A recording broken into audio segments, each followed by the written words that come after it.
ایک مرتبہ ایک شخص حضرت عبداللہ بن مبارک رحمۃ اللہ علیہ کی خدمت میں حاضر ہوا اور بولا، حضرت کچھ برے دن آئے ہیں، سخت پریشانی میں ہوں، قرض لے کر گھر کا خرچ چلا رہا ہوں، اب یہ بھی مشکل نظر آتا ہے کیونکہ قرض بہت بڑھ گیا ہے۔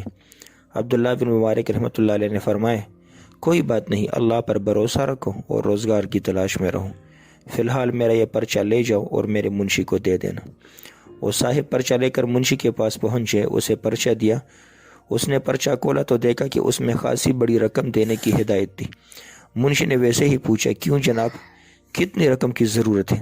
اس اللہ کے بندے نے کہا، 700 درہم کا قرض ہے، اس کا ذکر میں نے عبداللہ بن مبارک سے کیا تھا، کیا انہوں نے یہ رقم دینے کے لیے لکھا ہے؟ اس نے کہا، ہاں، مگر تم ذرا یہ میرا پرچہ انہیں لے جا کر دینا، تمہیں رقم مل جائے گی۔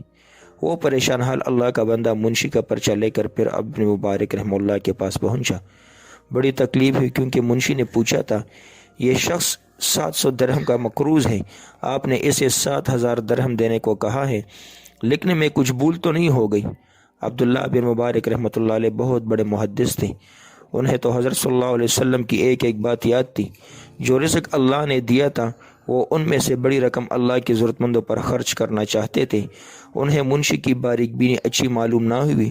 جواب میں اسے لکھا، میری تحریر ملتے ہی اس شخص کو 14000 درہم دے دو، انتظار مت کرو، میں نے 7000 پیش کیے تھے، ظالم تو نے میری لذت ایمانی کو مول تول کر نظر کر دیا، اب اسے معلوم ہے 7000 ملیں گے، اس لیے اسے 14000 دو، یہ رقم اس کے لیے غیر متوقع ہوگی۔